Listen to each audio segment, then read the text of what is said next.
بسم الله الرحمن الرحيم.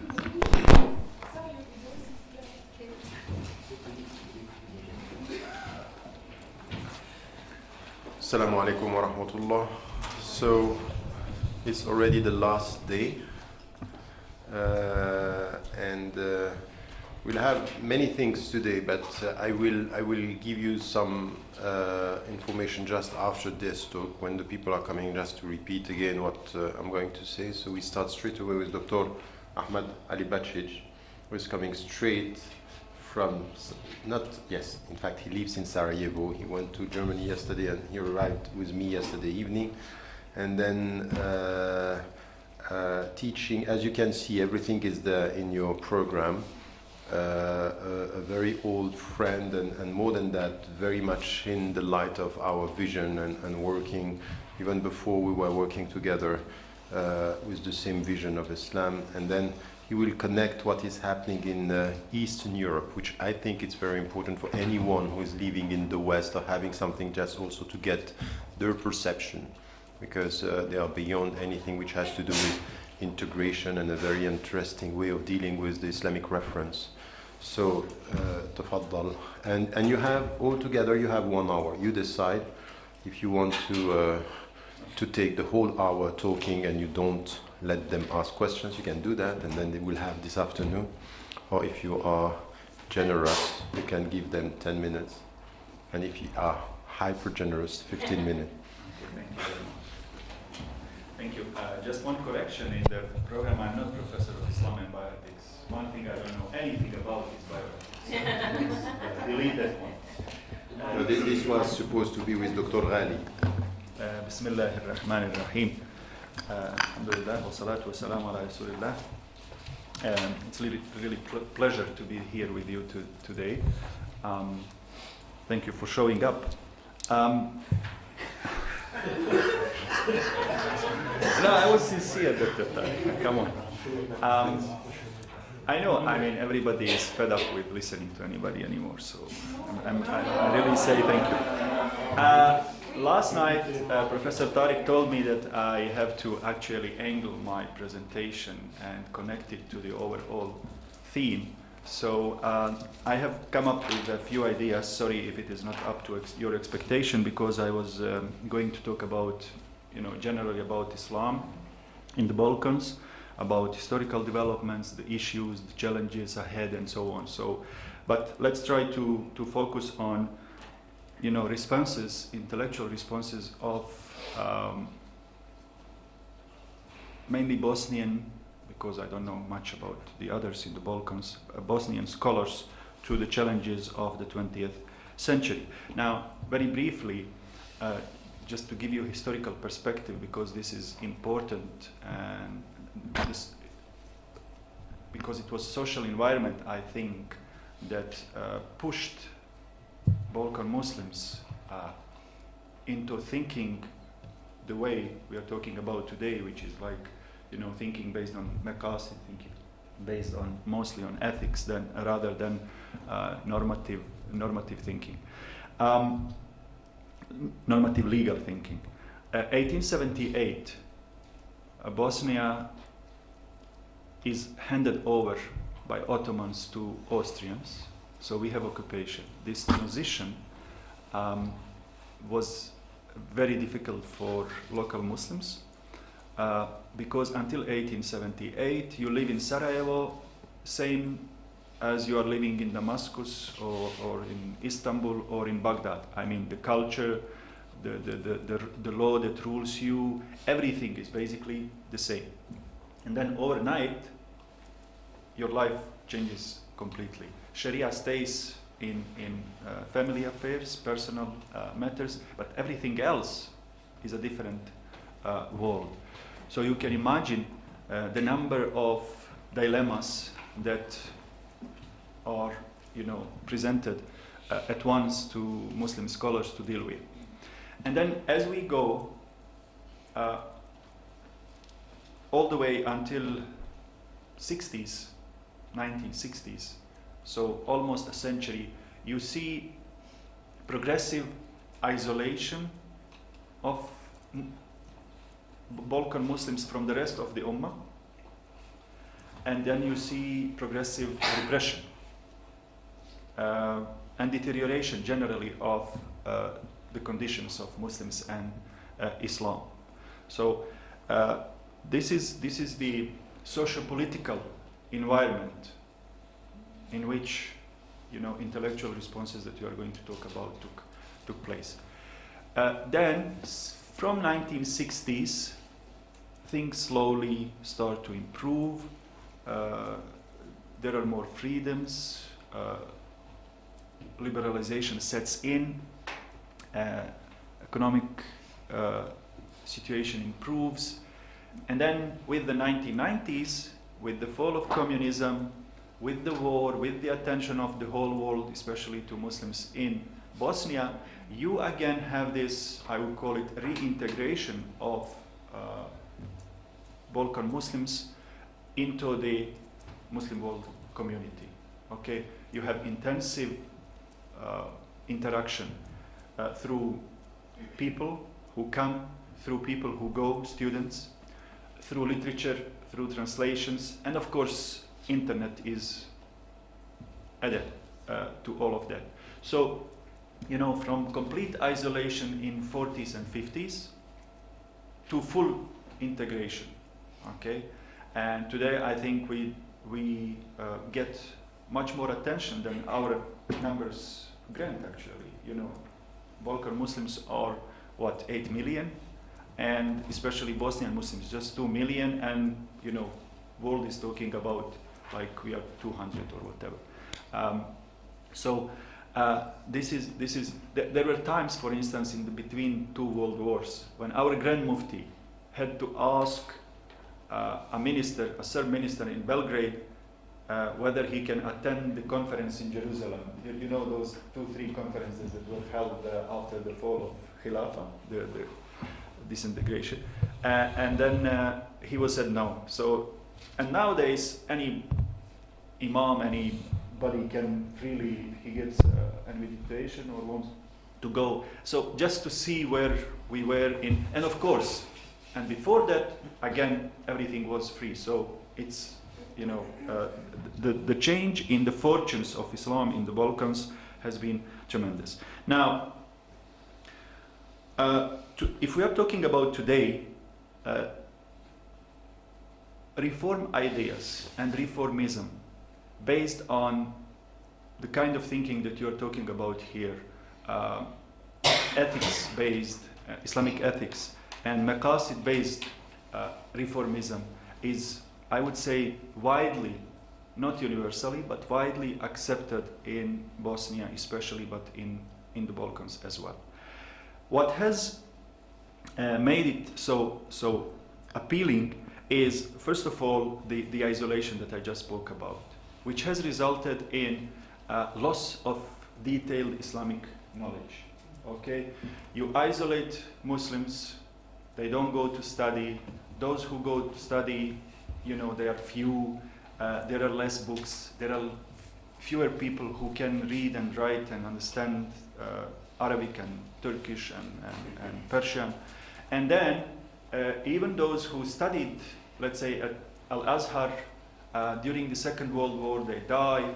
They are on the wrong side, so they are imprisoned after the war. So by the late 40s and 50s, Islamic community in Bosnia, for instance, has probably 2-3 people with the university education working for it. And we are talking about 1,000 mosques, serving, you know, so many jama'as, so many people. And so the level of Islamic knowledge generally tremendously dropped. In the 16th century, we had scholars who wrote treatises, books that were read even in Istanbul. In 18th century, we had even a Shaykh al-Islam from Bosnia. And then you come to 40s and 50s, where the level of knowledge is really at a very minimum. And I was just reading a report 2 days ago, you know, people complaining we don't have even basic books to teach kids in mosques, you know, the basics of Islam. So now you have this general loss of Islamic knowledge, especially detailed knowledge. What is left is the Quran, of course, Okay, we have Quran. It's translated at that time, but the translation is not circulated widely. But still, you have the Quran, and you have, general things about Islam, general prohibitions, general. Now, that's one thing that we need to take into consideration. The other thing is repression. Okay, the repression by the communist regime, which is really, at its worst in 40s and 50s and early 60s. So anything you say, you may be taken to court or to prison for that. You have to be careful. You have to weight your what you say, and you have to know that, for instance, as late as 80s, there were proscribed verses in the Quran. Some people call them fascist ayah, fascist, In Yugoslavia, we use fascist. We don't use Nazi, actually. In Europe, you say Nazi. So there are Nazistic verses. So you don't cite them in mosque, You don't mention them because they go against the ideologies or against the teachings of the Communist Party. So now it is this atmosphere of repression and isolation that, of course, resulted in loss of faith in very few people. In 1990, there is a survey that 61% of young people, according to which 61% of people said they never went to mosque. Okay, 61%. So that was the situation.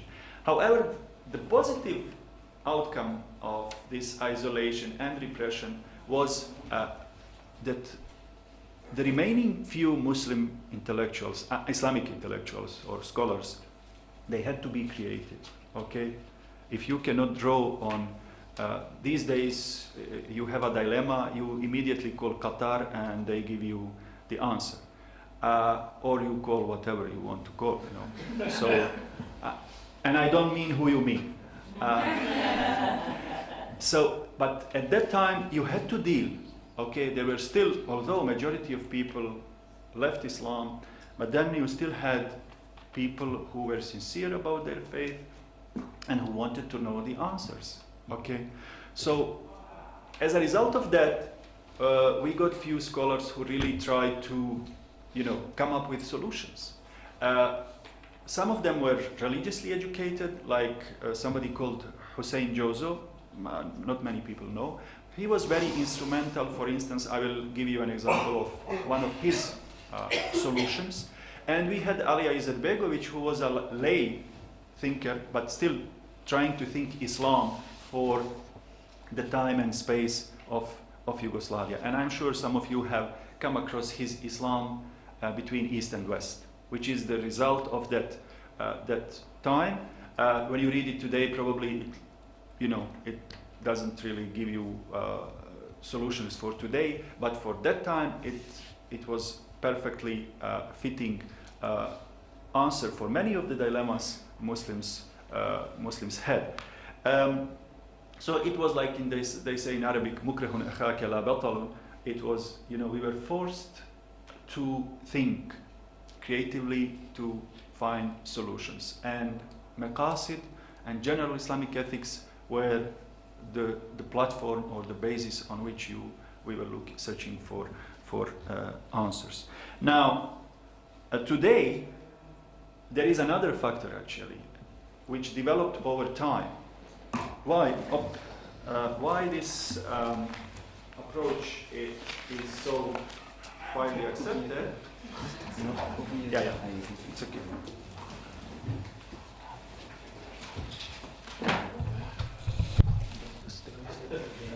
Sorry.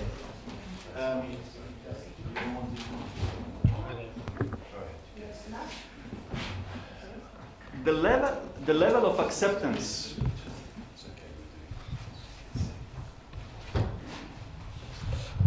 the level of acceptance of Sharia in general today is very low.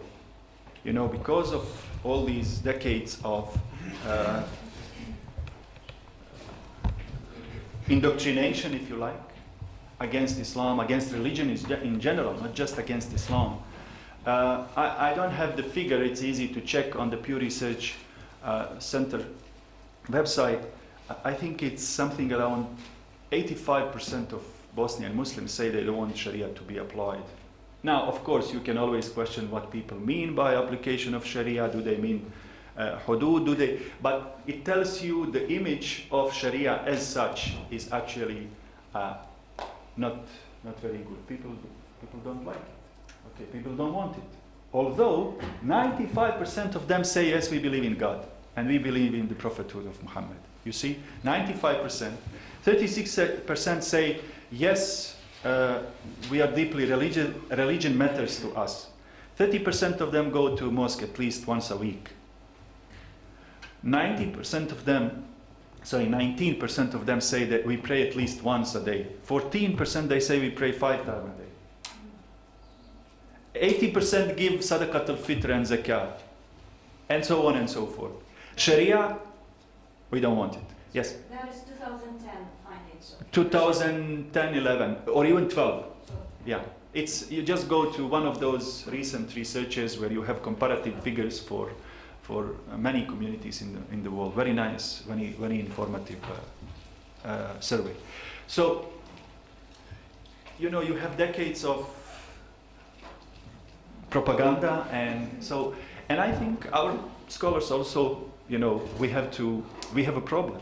People don't want Sharia, and in some other Muslim communities in Eastern Europe, situation is even worse. Okay, there are figures for Kosovo, people don't want it. Now you can say there is a misunderstanding about the border, there is this, sure, but that's how it is. Now, let me move from this socio-historical situation to some of the issues that Muslim scholars had to deal with. First of them, which actually presented itself first in 1878. Yeah, be careful, put it there. Yes, thank you. Was the issue of hijrah, or living under non-Muslim rule. Okay, in 1878 we live under Caliph. We consider ourselves to be like any other Muslim in the world, and then overnight you have to live under Emperor from Vienna. You have to go to his army. You have to, So this was the first dilemma that presented itself. Initial response was traditional Muslim response. You have to leave. You cannot stay. But then, those who went, they really often didn't reach even Anatolia, where they went to. Those who reached, some of them regretted. Others didn't have a chance to leave at all. Who can leave? Those who have money and who have something to the poor ones usually don't have an option, actually. So slowly, a different response was developed, mainly based on, if you go by these detailed fiqh norms, you end up saying you have to leave. If you take context, if you take wider perspective, then you say, okay, we can stay as long as we are allowed to practice freely and so on, and we are, so stay. And then other issues came one by one, smaller ones, like can we serve in the non-Muslim army? Can we send our children to schools? Can we send our daughters to schools? Can we deal with banks? Can we all these, because this modernization process was really intensive. One dilemma after the other presented itself, and usually initial answer was negative, but then the life and the conditions forced scholars to work out different solutions. To move on to another period, which is the socialist Yugoslavia, like in most other places, zakah and zakat al-fitr used to be given in kind. Okay, you have whatever you have, you give in kind. Okay, but then in monetarized economy, that really doesn't make sense, okay? And that create more difficulties than assistance to those who really need it, okay? To the recipients.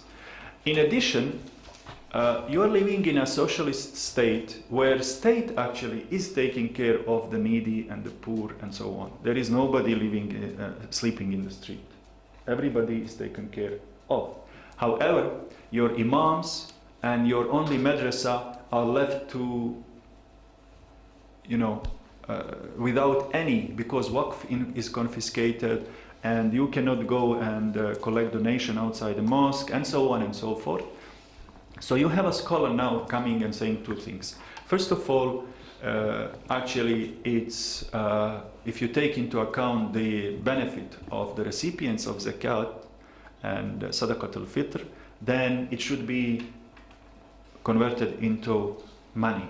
And Islamic community, of course, there was resistance among more conservative scholars. I am prepared to give you the names and the details and the detailed arguments that they used, but there was resistance, of course. But eventually, a solution was that, okay, sadaqat al-fitr and zakah should be given, converted into amounts, and Islamic community these days in Bosnia, they tell you before Ramadan, for instance, you should pay this much for zakat al-fitr, and they actually come up with three classes, so three amounts. If you are like just able to pay, you should pay this much, because if your lifestyle is such that you, let's say, spend so much money during the day on your food and so on, you pay this much, like €4 or something.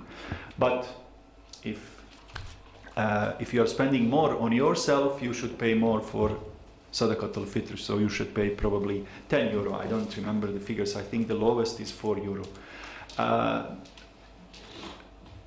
But the second more important solution was concerned the recipients of the zakat and sadaqat al-fitr. Who should receive? We know that there are 8 categories for zakat, but then the idea was, okay, the poor and the needy are taken care of, and so on and so forth. And our mosques and our imams are actually beggars. So and they are the only ones who are working fi sabilillah, They are not fighting, but they are, they are struggling. So they should actually be the prime recipients of zakat and sadaqat al-fitr.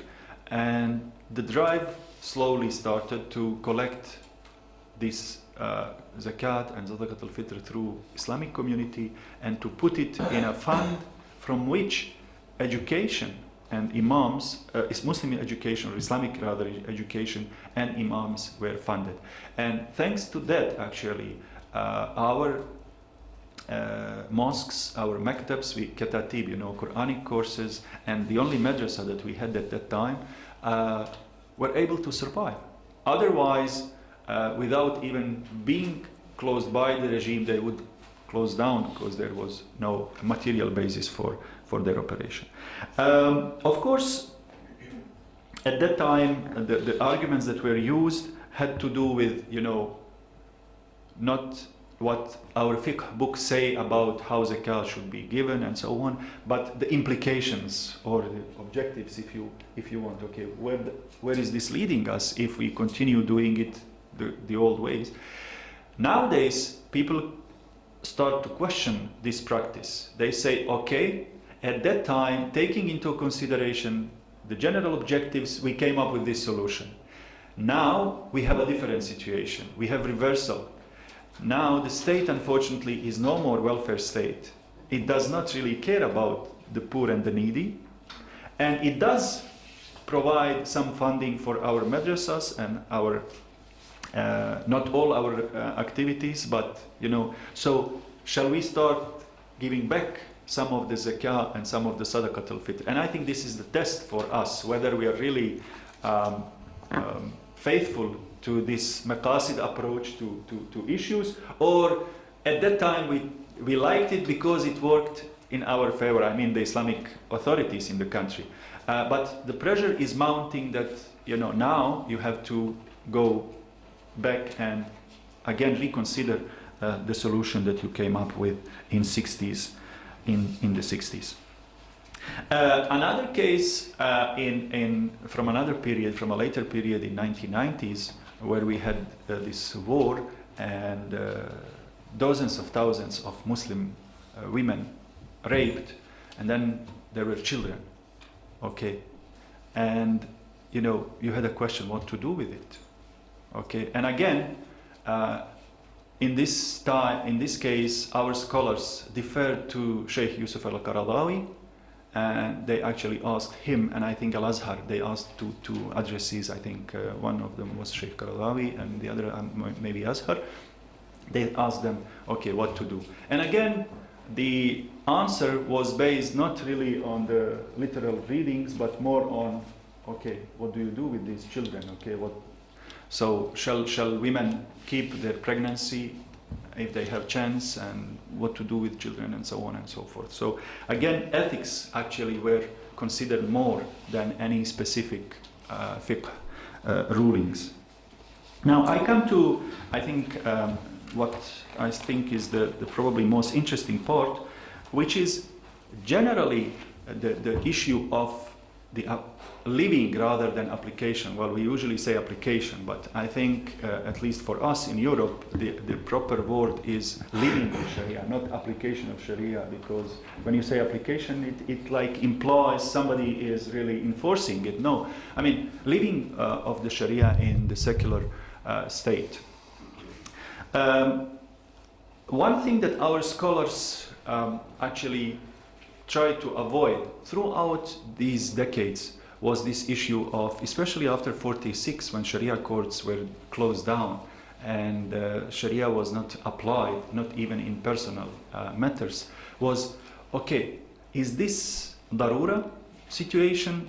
So we are just waiting for the opportunity to go back and apply Sharia again? Or is there some justification for this? For our scholars, and this is, I think, the tradition of most Muslim scholars or Islamic scholars, is to keep silent, okay? Keep silent, pretend you teach people that we have to, you know, you teach Sharia as it is in the books. Well, everybody knows there is a huge gap between what you teach and what is the reality, but you never concede anything, make no concessions.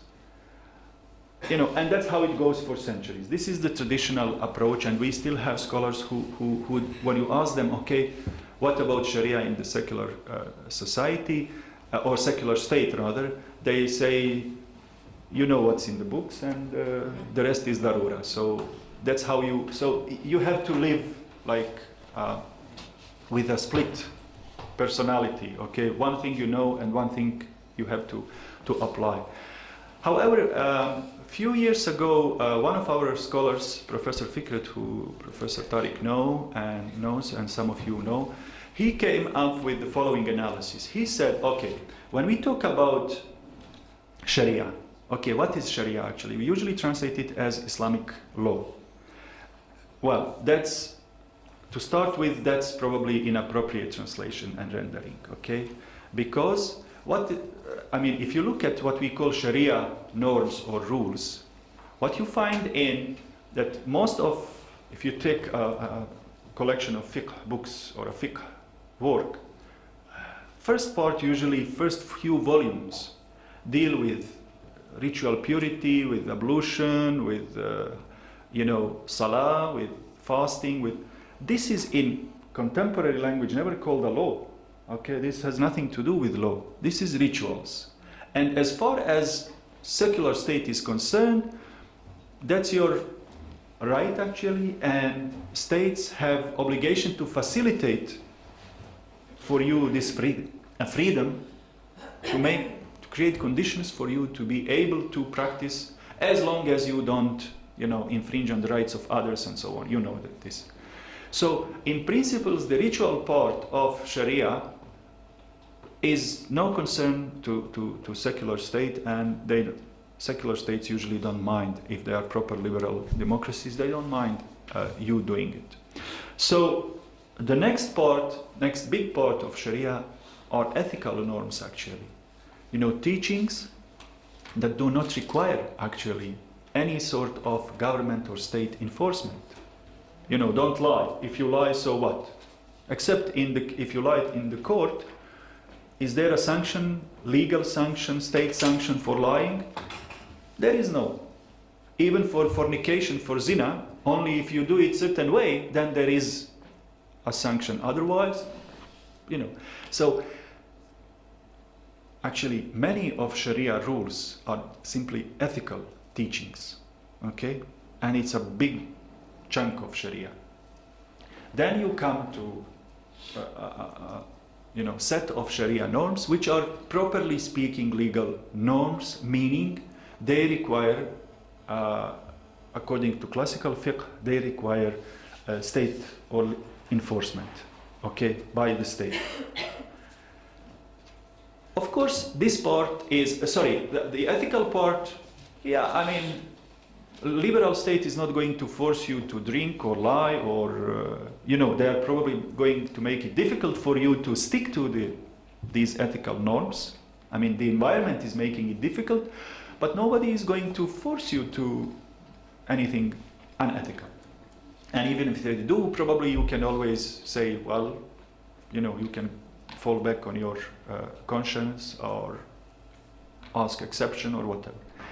Now, these proper legal norms of Sharia, they are obviously a problem because modern states, they don't want to, you know, they don't allow for legal pluralism and they don't want to apply Sharia. On the contrary, they have laws saying we don't want any Sharia.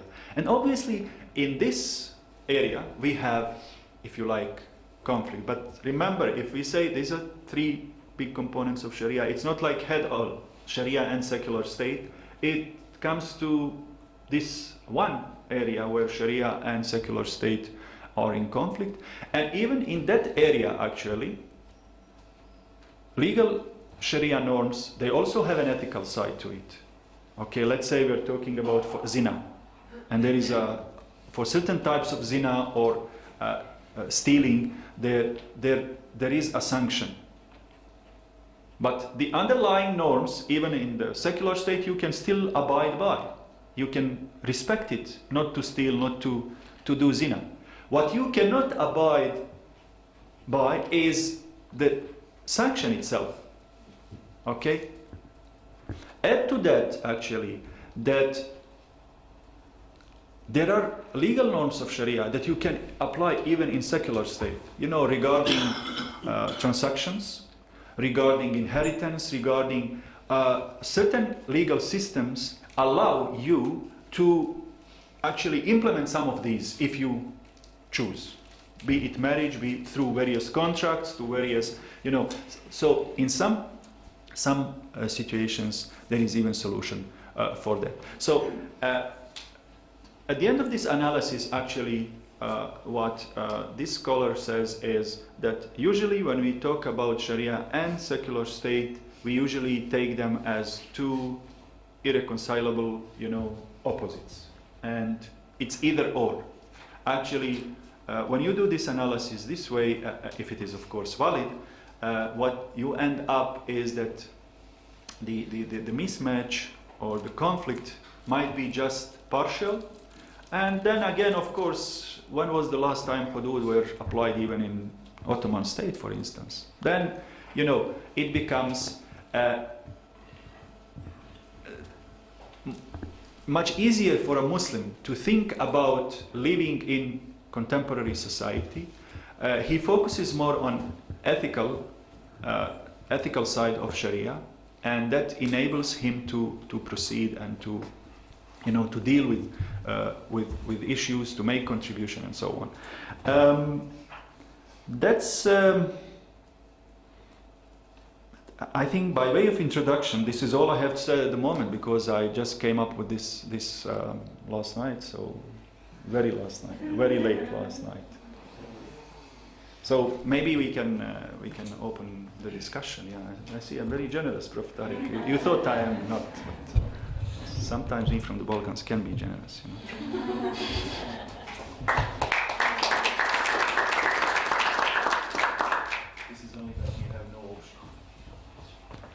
Barakallahu fiqh. Thank you.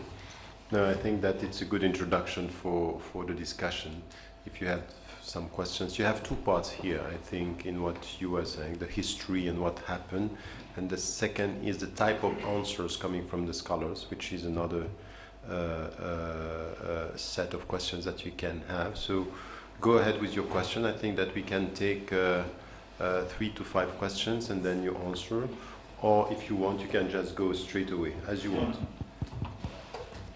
I would like to ask you the question, which it's ethical question, and this question I think relates only to this part of the world, which went through the communist period, because during this time that was a very sensitive point for all religious communities under the communist ruling, like informants.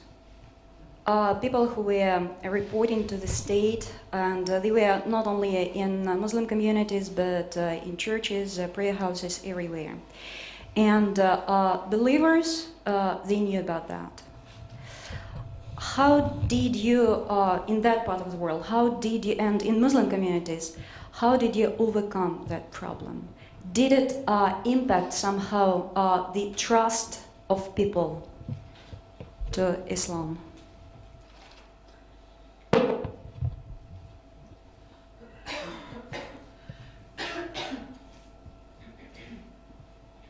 Shall I answer immediately? Thank you for the question. That's actually the issue came into limelight in 2003 and 4 when one of the former dissidents published 4 volumes with the names of informants from the communist period among the Orthodox, among the Catholics, and among Muslims. And on the list of people cooperating with the regime were some highly positioned people in the community, in the Islamic community, okay? And that was a shock, of course, especially because it was partial, because the publisher never claimed that it was the exhaustive list, and there were questions who went in, who was left out, and why, and what sort of negotiations went on, and how much was paid not to be in the book. And of course, some were still muftis, chief imams, this and that. And there were, of course, victims of communist repression, people who spent years in prison for what they believed and what they said. So this was a very, initially there was some, confusion, silence. People didn't know what to think. Initial reaction, even by the victims, was that this book actually tells more about the regime than about the people. It was a difficult time. We should probably forgive people and so on. But, afterwards, thinking again, people started asking for justice and lustration, as they call it. We have to. Accountability should take precedence over anything else. And in the end, we didn't get either. Okay, neither accountability nor reconciliation, neither this nor that. There were people who were asking for accountability for these people to be investigated, and because some cases were not clear. You have a communist, an informant from the security apparatus who is saying, I met and I talked, and when they invite you, you have to go and you have to talk, and you don't know what he is reporting. Okay. So some of these reports were not clear. Others were clear that people were willingly cooperating for a sort of benefit or were profiting from it.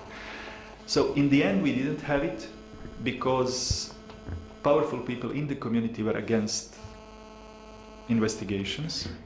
And the victims, most of them were not willing to simply get over it.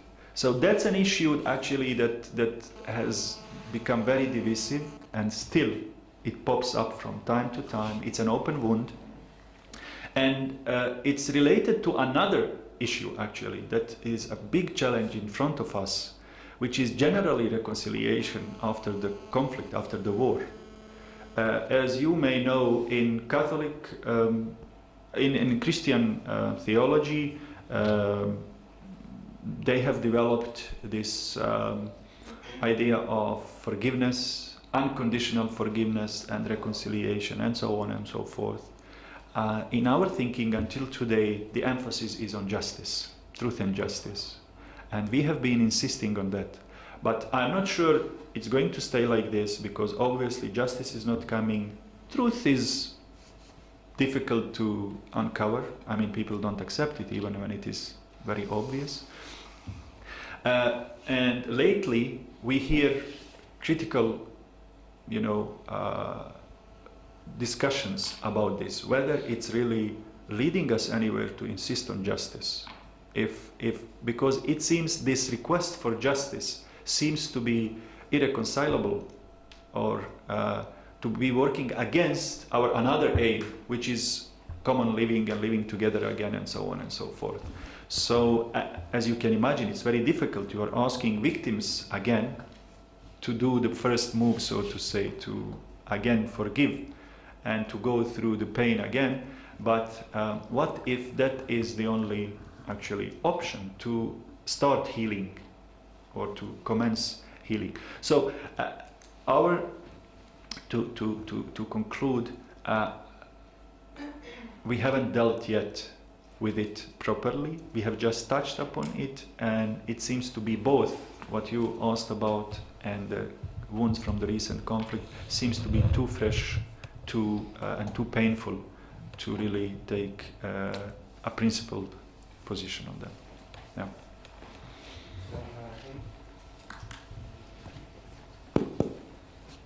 Thank you very much for your talk, and I wanted to go back to the concept of Sharia, because we had a big problem in Belgium. We had a group called Sharia for Belgium emerging, and they had a lot of media attention, and so I prepared a seminar to teach people what Sharia is and if Sharia should be applied in Belgium. It was a seminar of 6 weeks, 5 weeks, an hour, and at the conclusion I was explaining my students that Sharia is faith, believing in Allah is Sharia, and spirituality is Sharia, and so to show them that application of Sharia is something that is there in their daily life. The fact that they believe and that they apply their belief, the fact that they apply Sifat Allah, the names of Allah, that Allah is Al-Razaq and that Allah is everywhere and sees them everywhere, the fact that they apply this in their daily life, this is already an application of Sharia, and that Allah subhanahu wa ta'ala says, اتقوا الله ما استطعتم. So fear Allah like you can. So there where you can, you have to fear Him, and with living this elements of Islam, you are applying Sharia. So I mean, it's if we say that Islam is composed of these three components of belief and spirituality and practice, then we can say that we can, as much as it's possible for us, apply a big part of Sharia. The problem is that Sharia is presented in a normative way, and I think this is the problem of the scholars also. I mean, these people that has emerged, they didn't came from nowhere. I had the experience in Qatar with one of the biggest scholars of Maqasid al-Sharia, the contemporary scholars, who was saying in a seminar recently, he was saying that Sharia is already applied in most of the Sharia is applied in the Arabic countries. And I looked at him, I said, if this is Sharia, فبئس الشريعة هي.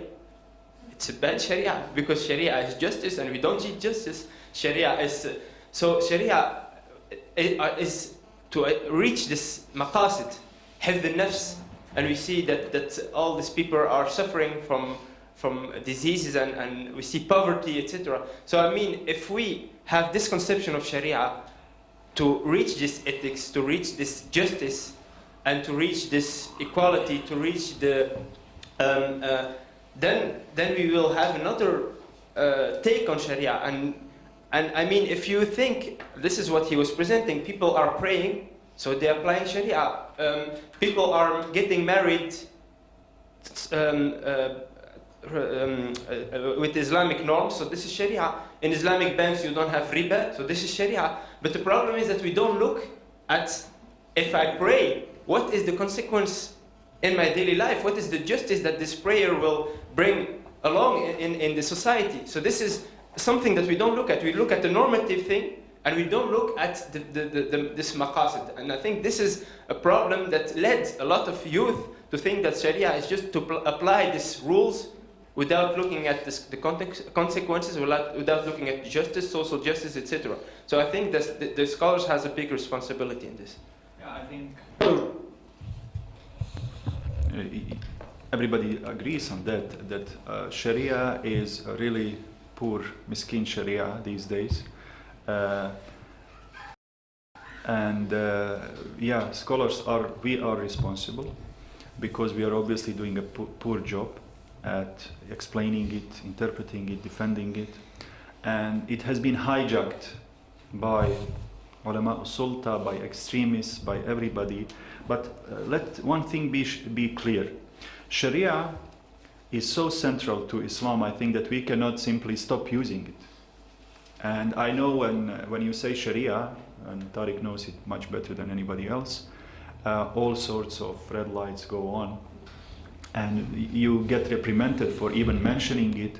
But I think what we have to explain to Muslims and non-Muslims is that, you know, it's so central that you cannot forget about it. Okay, it will stay.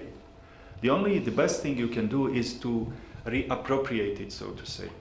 That what is hijacked, what is taken by all these other groups who we believe do disservice to Sharia, we have to reappropriate Sharia and interpret it the way we believe is right and correct. So I think there is no other way, and what you are doing, I think, is the right approach. You cannot say, well, we are not going to mention about it, because sooner or later somebody is going to open our books and say, what are you talking? What is Islam without Sharia? It's like a body without bones or whatever. Is it possible? No. So, and then they will do all the damage again. So we have to tackle this issue. And as I just mentioned, obviously Sharia has a very bad image both among the non-Muslims and the Muslims, and it's a serious crisis, I would say. Yeah.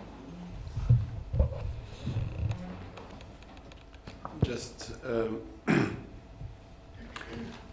would you agree with what was said, for example, if you look at what is happening in Bosnia, that Sharia is already applied? What would be the answer to this question? No, of course. I mean, Sharia is,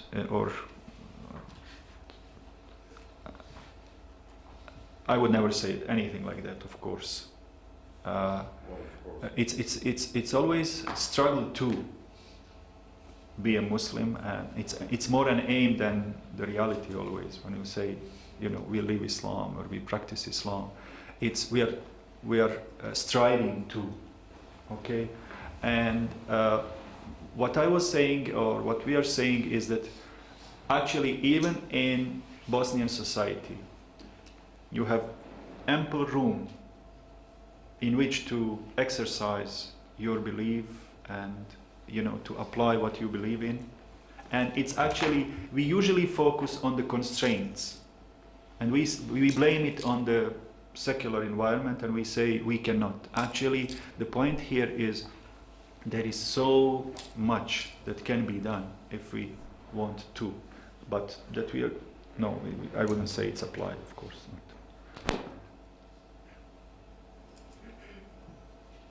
I think it was okay.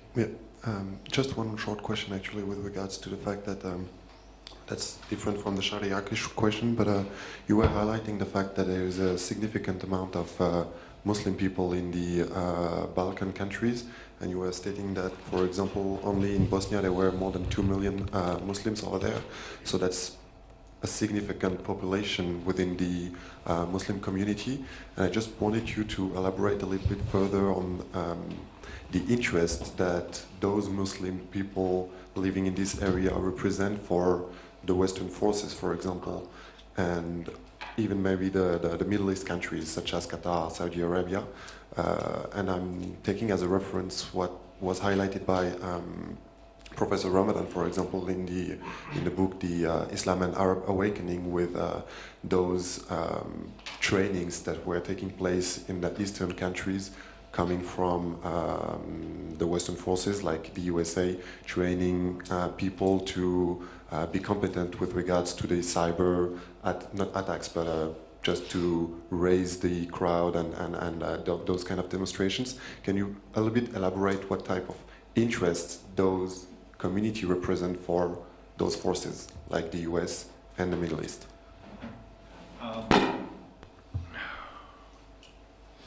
This is taking us to another level.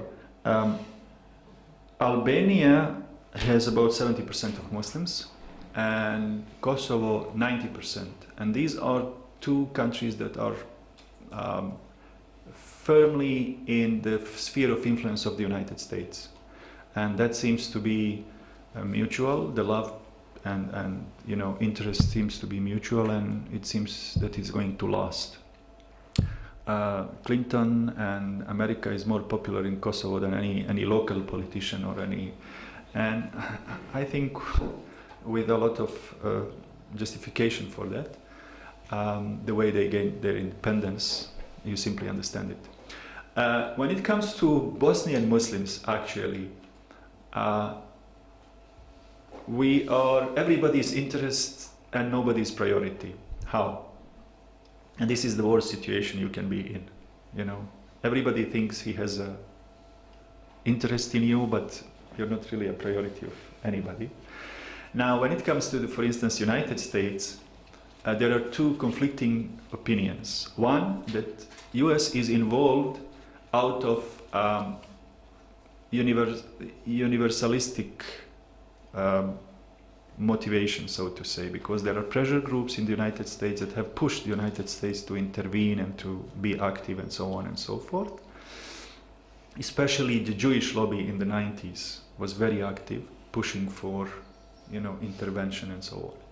Now, the other opinion, and this was said several times by one of the leading analysts, experts for on the Balkans in the Institute for Peace, American Institute for Peace, Daniel Server, he said, America, don't worry, America is dedicated to unified Bosnia, and because it doesn't want to see an Islamic Republic another Islamic Republic in Bosnia. So to prevent that from happening, we will stay committed and we will keep Bosnia together, because in a unified Bosnia, you're not alone and you cannot apply Sharia. So, it's of course we don't know what's the reality, but obviously Muslims in the Balkans are of specific importance to the United States, especially. And remember when President Obama was in Cairo, he told Arabs, but remember, we helped your brothers in Bosnia. So that's something that the United States thinks it can show to the Muslim world. Okay, well, probably we screwed up in Iraq, here and there, but there is one place where we did it right, and it's actually he should have mentioned Kosovo, because Kosovo is the place where they really intervened quickly and they really did a great service to the Muslim community there. But he, mentioned Bosnia. As for other Western countries, according to Bill Clinton, and it's in his book, one of his books, he says that when he tried to convince his colleagues, his heads of states and governments in the 90s to intervene on behalf of Bosnia and Bosnian Muslims, he was openly told very clearly that why are you bothered? They don't belong here anyway. So, there is a difference between various Western governments when it comes to Bosnian Muslims. Yeah, I hope I answered your question. Okay, is there one last question before the break? Yes?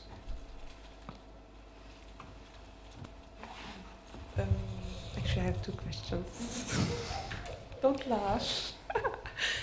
You're used to that? Yeah. So, lucky us. Only 2, that's great. That's the first session. Warming up, okay? I read on your biography, you're working on interreligious dialogue. What about the interreligious relationships between the Muslim community in the Balkans and non-Muslims? How it is? I can't really imagine how it is. And the second one is what is your vision on the nowadays and future challenges regarding the scholar's perspective, the academic world in which you belong, and the civil society? What is your vision on these challenges in these 3 areas? So the second question once again. What is Your vision on the nowadays and future challenges.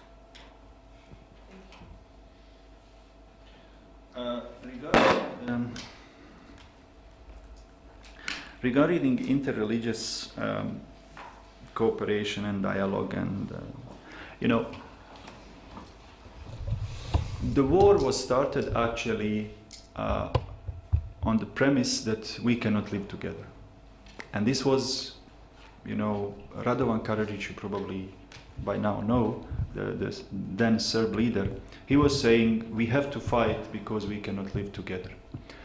And of course, you look at the history, you see that we actually lived together for centuries. So, but what he did, it was self-fulfilling prophecy. He said we cannot live together. We said yes, we can live together. And then he started shooting and killing and so on. And of course, after 4 years of 100,000 people there, and so on and so forth, and all these mosques destroyed and villages and so on, towns, people start to really question whether he was right, okay, because he did everything actually to show us that we cannot live together. I have to tell you that he has succeeded to a large extent. Unfortunately, Bosnia is no more the country that it used to be. Many of our cities were 30, 40, 20, when it comes to various religious groups. Nowadays, most of our cities are 80, 90% mono-ethnic, most of them. We are trying since 97 to rebuild these relations and to rebuild the trust. I tell you, it's difficult, but we have to do it. The effort to destroy the trust has succeeded, and it was not spontaneous, it was not a natural process, it was by design. This has to be understood. I think most people in the Balkans, including most Serbs, most Croats, most Muslims, are nice people who really care about the future of their children, of their families, and so on and so forth. What happened in the 90s, that you had this elite of evil, I would call them, people who really had these ideas, extremist ideas, and they scared everybody else and they forced everybody else into their agenda. And I tell you, this is not just this is not wishful thinking, or I just trying to cover up something. Slobodan Milošević, he tried and very often managed to kill his opponents, political opponents. He killed even his political mentor, the man who created him basically, who helped him become what he initially, take over the Communist Party. He had him killed in 2000, as late as the year 2000, because he was very critical of him.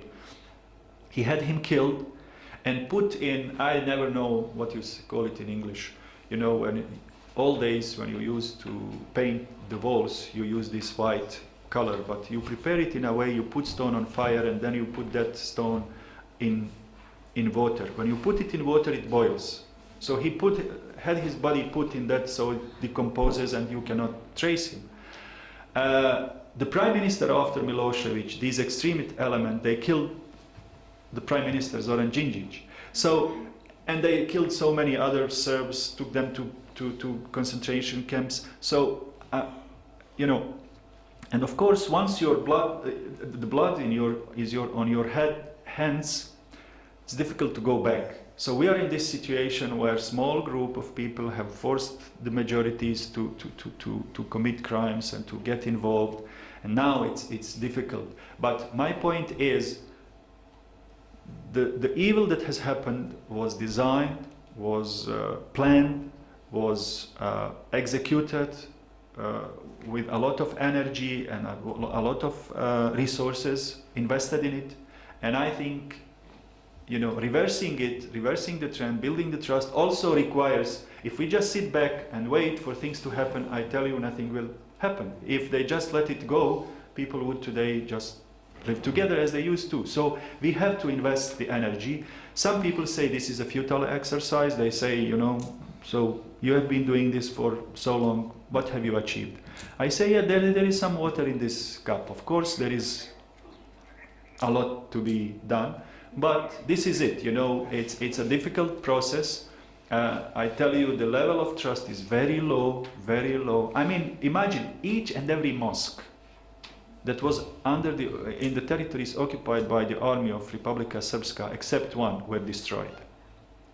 So it's not the number, it's the percentage. Each and every one, except one. So, I mean, and you go now and tell people, well, we have to, you know, it's not easy. So that much about inter-religious trust and so on. Future challenges, frankly, if you can help me understand the question again, I'm not sure. As a, what? No, because we have to stop, yeah. So you might keep the question and then have it this afternoon. Yes, okay. Because generally if I start talking, it's going to take so we can... Okay, just one thing. So we will have a break till 11:15. I should tell you that I'm shocked by the fact that half of you are not here. And I think that summer school, I don't understand why people are not coming the last morning. That's not right. It's just not right, because we are bringing people. So why should I come back from where I am just to come in the morning to find the room half empty for people who paid to come to summer school? So you have expectation, we have expectation. But if you are in touch with some of the people who are sleeping or not there, make your best to keep them, to bring them here. Because really, I think that on Islamic ethical dimensions, you can talk about ethics, but you don't start with the basic, we better stop. No. The half of the people are not here. Sorry? 9. So 9.